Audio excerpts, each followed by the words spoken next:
இந்த வீடியோவில் நம்ம எதை பற்றி பார்க்க போகிறோம்னா, பொங்கல் பரிசு பணம் எவ்வளவு வழங்கப்படும் என்பது குறித்து முக்கியமான தகவல் ஒன்று விலகி உள்ளது. அது என்ன என்பதை பற்றி தான் இந்த வீடியோவில் நம்ம டீட்டெயிலாக பார்க்க போகிறோம்.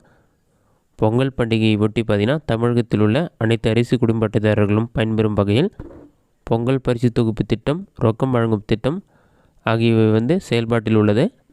திமுக அரசு பொறுப்பேற்ற பின்னர் 2022ஆம் ஆண்டு பொங்கல் பண்டிகையை முன்னிட்டு தமிழக அரசு 21 பொருட்கள் அடங்கிய பரிசு தொகுப்பு வழங்கப்பட்டது. ஆனால் ரொக்கம் கொடுக்கப்படவில்லை. பல இடங்களில் பொருட்கள் தரமற்றவையாக இருந்ததாலும் விமர்சனங்கள் எழுந்தது. இதனால் பார்த்தீங்கன்னா, நடப்பாண்டில் 2023ஆம் ஆண்டு பொங்கலுக்கு தேவையான பச்சரிசி, சர்க்கரை, முழு கரும்பு ஆகியவற்றுடன் ரூபாய் 1000 ரொக்க பணமும் வழங்கப்பட்டது.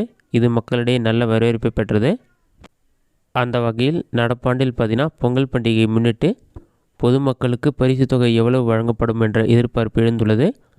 பொங்கல் பரிசு கொள்முதல் நடைமுறை இன்னும் தொடங்கப்படாத நிலையில் பார்த்தீங்கன்னா, 1000 ரூபாய் ரொக்க பணத்துடன் சேர்த்து பொங்கல் பரிசு தொகுப்பிற்கு பதிலாகவும் பணம் வழங்கப்படுமா என்ற கேள்விகள் எழுந்துள்ளன. அதாவது ரூபாய் 2000 வழங்கப்படுமா என்ற எதிர்பார்ப்பு பொதுமக்களிடையே ஏற்பட்டுள்ளது. அதேபோல் மகளிர் உரிமை தொகை வழங்கும் திட்டமும் செயல்பாட்டில் உள்ளது. தமிழக அரசின் மகளிர் உரிமை தொகை பார்த்திங்கன்னா, மாதந்தோறும் 14 அல்லது 15ஆம் தேதிக்கு மகளிர் வங்கிக் கணக்கில் செலுத்தப்பட்டு வருகிறது. பொங்கல் பண்டிகையை முன்னிட்டு ஜனவரி 12ஆம் தேதி அல்லது 13ஆம் தேதி தகுதியான வங்கிக் கணக்கில் 1000 ரூபாய் உரிமை தொகை செலுத்தப்பட வாய்ப்புள்ளதாகவும் கூறப்படுகிறது.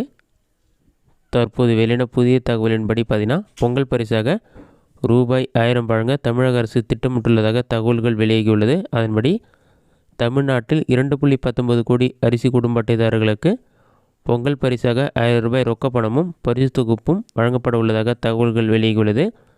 இது குறித்த அறிவிப்பு பார்த்தீங்கன்னா, ஓரிரு நாட்களில் அதிகாரப்பூர்வமாக வெளியாகும் எனவும், அடுத்த சில தினங்களில் பரிசு தொகைக்கான டோக்கன் வீடு வீடாக விநியோகம் செய்யப்படும் என்றும், ரேஷன் கடை மூலம் குடும்ப அட்டைதாரர்களுக்கு ரொக்க பணம் வழங்கப்படும் என்றும் புதிய தகவல்கள் வெளியாகியுள்ளது. இந்த வீடியோ உங்களுக்கு யூஸ்ஃபுல்லாக நினைக்கிறேன். இந்த வீடியோ பிடிச்சிருந்தால் லைக் பண்ணுங்கள். வேறு ஏதாச்சும் டவுட் இருந்தால் கமெண்ட் பாக்ஸில் கமெண்ட் பண்ணுங்கள்.